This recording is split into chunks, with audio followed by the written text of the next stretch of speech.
Bon les amis, j'espère que vous allez bien. Aujourd'hui on va se tourner vers David Guiraud, qui nous explique que nous avons fait tomber le gouvernement Barnier pour son budget. Alors pourquoi refuser de faire tomber Bayrou, qui a un budget encore pire? La vérité, c'est qu'on n'a jamais autant révélé autant d'argent issu des impôts. Il suffit d'arrêter de le balancer dans les grandes entreprises. Effectivement, les plus grosses entreprises en France ne se sont jamais fait autant de profit que depuis cette décennie. Ça, faut le savoir. Pourquoi? Parce qu'Emmanuel Macron les gave avec notre argent. Parce que pendant qu'Emmanuel Macron nous fait les poches en nous envoyant des taxes en voiture en voilà, cet argent-là servira à arroser les plus grosses entreprises. Et c'est pour ça que la France va très mal. En plus d'être gouvernée par une bande de mercenaires qui sont venus faire les poches aux Français. David Guiraud est avec nous de la France Insoumise. David Guiraud, votre décision est prise, vous allez voter la censure, mais il vous manque du monde pour que cette censure passe. Vous leur dites quoi aux socialistes aujourd'hui ? Écoutez, je pense pas que l'enjeu soit d'avoir un dialogue uniquement avec les socialistes, mais avec l'ensemble des Français. Mais il est clair que si on a fait ensemble tomber le gouvernement Barnier, je vous rappelle sur le projet de loi de financement de la sécurité sociale, quelle est la cohérence de ne pas censurer un gouvernement qui va aggraver les économies réalisées et qui va aggraver le manque de ressources pour l'État ? Il n'y en a pas. Aujourd'hui, on se dirige vers un budget austéritaire avec plus de 34 milliards d'euros tout confondu d'économies, alors que la France et son budget n'ont jamais récolté autant d'argent issu des impôts. Je vous rappelle que la TVA, par exemple, qui est le premier impôt du pays, est un impôt extrêmement dynamique avec plus de 200 milliards d'euros de recettes. Il convient donc de se poser la question de savoir qu'est-ce qu'on veut en faire de cet argent colossal et peut-être autre chose juste que de le balancer dans les grandes entreprises et dans les exonérations de cotisations sociales. Je pense qu'avec ça, on a de quoi largement redresser le pays ou au moins redresser le déficit public. Je vous le dis, la TVA, c'est la taxe la plus injuste en France. Pourquoi les amis? Comment ça se fait qu'une famille qui fait 1200-1300 euros par mois, qui n'arrive pas à finir leur fin du mois, quand ils vont faire les courses, la TVA, c'est la même qu'une personne qui fait 10 000 euros par mois. Et voilà pourquoi je vous dis que c'est la taxe la plus malhonnête de France. Sur cette deuxième vidéo, on va se tourner avec Éric Coquerel, qui va recadrer sévèrement Jérôme Guedji, en expliquant tout ça c'est de l'entourloupe. Vous n'avez pas été élu pour ça? Voilà, point barre. Vous l'aurez compris que ces socialistes, ils vont où les vents les ramènent. On regarde la vidéo et on fait une petite réaction. Déjà, il y a une première chose, c'est que moi j'appelle mes collègues socialistes à ne pas obéir aux consignes de leur parti. Ils ont le choix, mercredi, de ne pas le faire et de faire en sorte de faire tomber ce gouvernement et donc ce budget. Donc voilà, c'est pour l'instant, moi j'en suis là si vous voulez. Moi, chaque jour à sa peine. Là, mercredi, pour moi, il s'agit de faire en sorte d'éviter ce budget qui est mauvais pour le pays. Qui, en plus de ça, contrairement à ce qui est dit, ça sera pas ce budget ou rien. Il y a un budget qui fonctionne en ce moment. Il faut arrêter de faire peur aux gens. Le gouvernement l'a imposé de manière restrictive. Il faut exercer un chantage. On n'est pas obligé de tomber tous dedans. Donc, pour l'instant, mon travail, quelque part, c'est de dire à mes collègues socialistes, ne sauvez pas la mise de M. Bayrou et de M. Macron pendant un an de plus qui imposera toutes les difficultés qu'on connaît aux Français. La seule façon, je termine là-dessus, concrètement, vous me demandiez comment je terminerai les socialistes. Un budget, ça détermine qui est dans l'opposition et dans la majorité. Quand il y a 49-3, la seule façon de voter contre le budget, c'est la motion de censure. Ceux qui la voteront seront dans l'opposition, ceux qui ne la voteront pas, de fait, permettront que le budget fonctionne, que le gouvernement fonctionne. Ils seront donc dans un soutien sans participation au gouvernement. Jérôme Guedji, vous entendez Éric Coquerel, vous serez dans un soutien sans participation. Éric Coquerel a parfaitement le droit d'avoir cette lecture-là, mais je vais le dire, je ne suis pas un soutien de ce gouvernement. Simplement, je suis un soutien de mon pays et j'estime qu'il y a besoin d'un budget, même s'il n'est pas Il dit vous respectez pas les engagements pris devant les électeurs. Mais bien sûr les amis, les électeurs français ont élu ces personnes-là, pas pour grincer les Français, pour que l'augmentation du SMIC monte à 1600 euros, pour qu'on baisse drastiquement la retraite, pour qu'on remette des services publics à la hauteur de la France. Et ces personnes-là viennent se pavaner sur les plateaux TV en nous expliquant « Mais non, nous on se bat pour la cause des Français. » Non, tu te bats pas pour la cause des Français, tu te bats juste pour ta petite personne. Mais j'ai pas vu dans les engagements pris devant les électeurs l'idée d'organiser le chaos institutionnel dans le pays. Voilà, je le dis. Non, mais ce n'est pas l'engagement. On a un désaccord, Éric. Vous pensez que le président... Vous avez dit au début, attends, je te dis juste, vous avez dit au début, la première ligne rouge, c'est pas de censure si pas de 49.3. Il y a 49.3, vous le faites pas prêt, pas de censure si pas d'abrogation. Il n'y a pas d'abrogation. Pas de censure si pas de suspension. Il n'y a pas de suspension. Alors jusqu'où on recule comme ça, etc. Et encore une fois, que le gouvernement essaye de nous faire croire qu'il n'y a pas de budget, c'est son rôle pour essayer de faire un chantage. Mais on n'est pas forcé de le reprendre. Il y a un budget aujourd'hui qui fonctionne. Le budget de 2024, s'il était appliqué, il serait moins pire même que le budget de 2025 qu'on s'apprête à voter. Jérôme Guedj, Donc tout ça, c'est dans parce qu'il y a ce côté totémique de on a pris un engagement. Les Insoumis ont dit notre priorité c'est la destitution du président de la République et sa démission pour organiser une élection présidentielle. Je n'ai vu nulle part écrit dans le programme du NFP que c'était l'objectif premier que d'organiser une institution. Donc, on peut avoir des désaccords sur la manière de construire notre cheminement politique et tout ça est absolument respectable. Mais ce qui est insupportable, je le dis de plateau en plateau, c'est ce côté donneur de leçons. Nous avons la vérité révélée, vous avez tort, vous êtes des traîtres, etc. Mais écoute, j'assume ce désaccord. Je sais que tu assumes. Ça, il n'y a pas de souci. Mais c'est insupportable, c'est d'entendre des gens qui, d'une manière ou d'une autre, sont en train de sauver la mise au macronisme à Bayrou. Parce que une fois que ce budget va passer, pendant un an, ils peuvent appliquer leur politique. Il n'y aura pas d'autre occasion de les censurer. Et tu me dis, non, arrête. L'occasion que vous présentez, c'est un 49-2 sur la question de la submersion. Mais tu crois que le RN va voter cette censure? Tu sais mais moi, je vais même te dire, il y aura d'autres occasions. C'est une balle à blanc. Vous permettez à François Bayrou et Emmanuel Macron d'appliquer sa politique de casse sociale et de politique austéritaire pendant un an. Et là, je suis désolé, mais tu n'as pas été élu pour ça.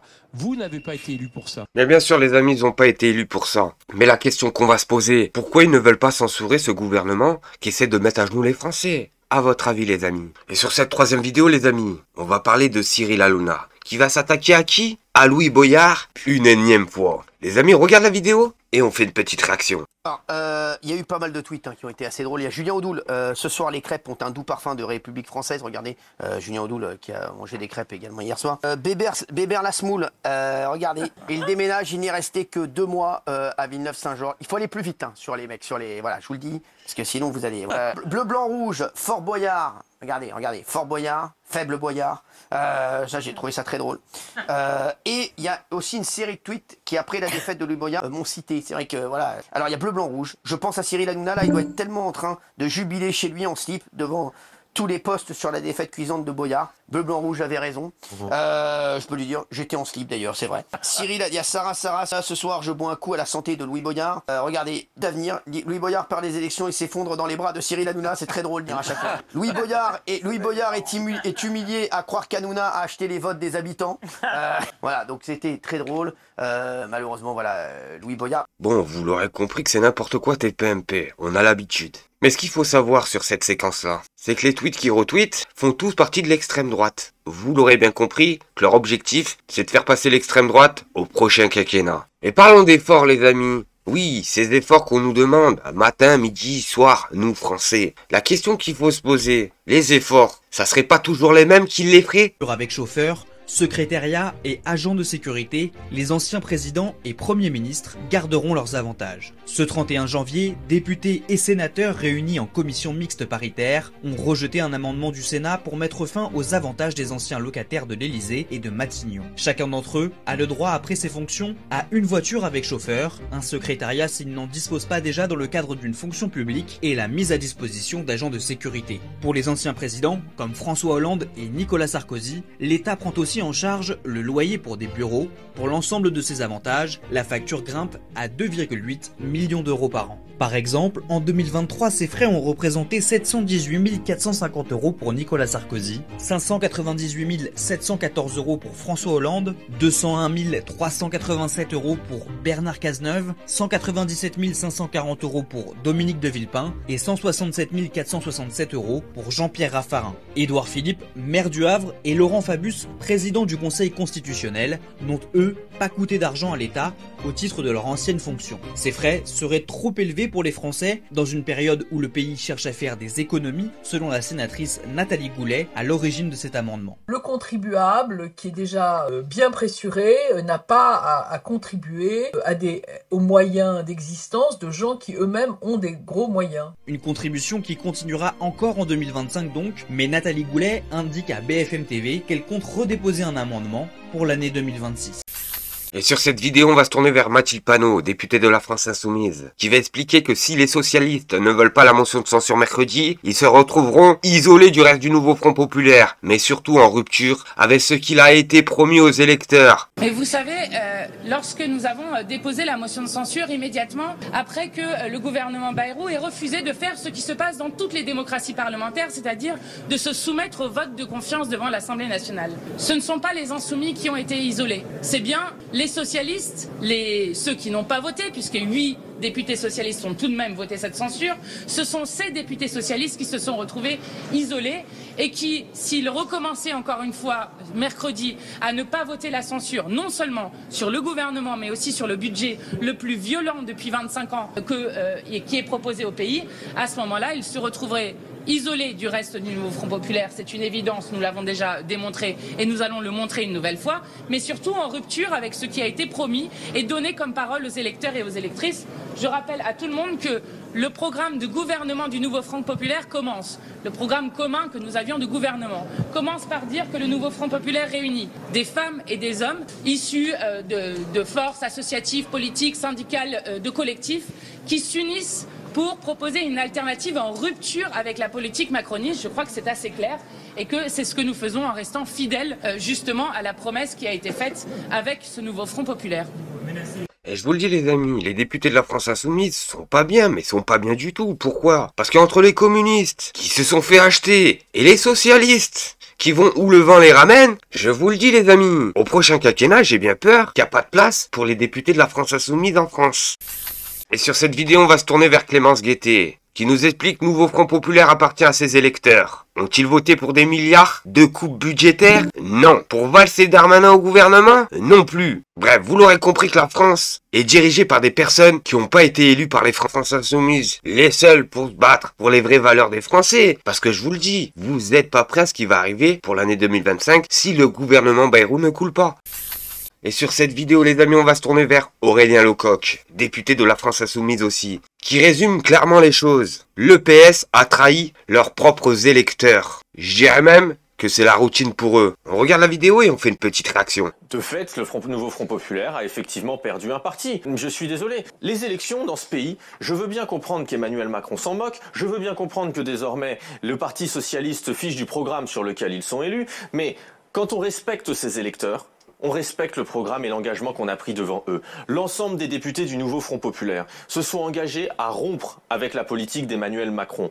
Ce qu'est en train de faire le Parti Socialiste aujourd'hui, c'est de rejoindre la coalition gouvernementale. Vous remarquerez d'ailleurs que la députée socialiste qu'on entendait à l'instant utilisait exactement les mêmes arguments que les macronistes. Non, c'est pas possible. Le Parti Socialiste l'avait pourtant dit à plusieurs reprises. S'il y a 49.3, il y aura censure. S'il y a M. Retailleau au gouvernement, il y aura censure. S'il y a de l'austérité dans ces conditions-là, il y aura censure, etc., etc. S'il n'y a pas suspension de la réforme des retraites, il y aura censure. Aujourd'hui, le Parti Socialiste, oui, crache à la figure des électeurs du nouveau Front Populaire et devient l'un des soutiens d'Emmanuel Macron. Ils me font penser un peu à Benjamin Netanyahou. Ces personnes-là, on les achète avec une boîte de cigares et une petite bouteille de champagne. Et sur cette dernière vidéo, on va se tourner vers Manuel Bompard, député de la France Insoumise, qui va aussi parler de la motion de censure, en expliquant que si François Bayrou tombe, soit Emmanuel Macron accepte enfin qu'il a perdu les élections et nomme un gouvernement fidèle aux résultats des législatives, soit il s'en va. C'est simple comme bonjour. On regarde la vidéo et on fait une petite réaction. L'économie sera pire pour la croissance. Monsieur le député, expliquez-nous votre stratégie. Mettons que vous arriviez, vous et les autres, à faire tomber le gouvernement Bayrou mercredi. Oui. Qu'est-ce qui se passe? Qu'est-ce qui se passe? Il y aura un nouveau gouvernement. Oui, mais qui, comment Enfin, le président de la République arrêtera, si vous voulez, de s'entêter, de s'accrocher au pouvoir. Je rappelle que Emmanuel Macron, ses candidats ont perdu les élections européennes, premier tour et le deuxième tour des élections législatives l'année dernière. Tout le monde semble l'avoir oublié. Il est élu. Et qui procède. Il a tout pour lui. Je ne vous dis pas qu'il n'a pas été élu président de la République. Je vous rappelle qu'il a perdu les élections européennes et qu'il a perdu les élections législatives. Et au lendemain de ces élections législatives, alors qu'il a perdu les élections, il s'entête à maintenir au pouvoir, en gros, des premiers ministres qui vont continuer à mettre en œuvre sa politique. Ça, c'est pas possible.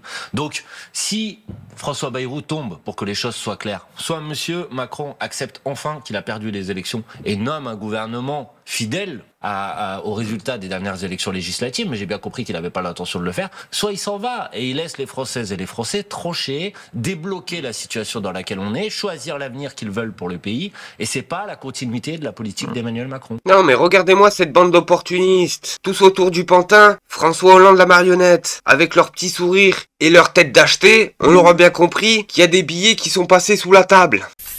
Avant de finir cette petite réaction, vous connaissez tous la musique. Un petit like, un petit commentaire, ça fait toujours plaisir. Et si t'es pas abonné, abonne-toi, c'est totalement gratuit. Merci à tous.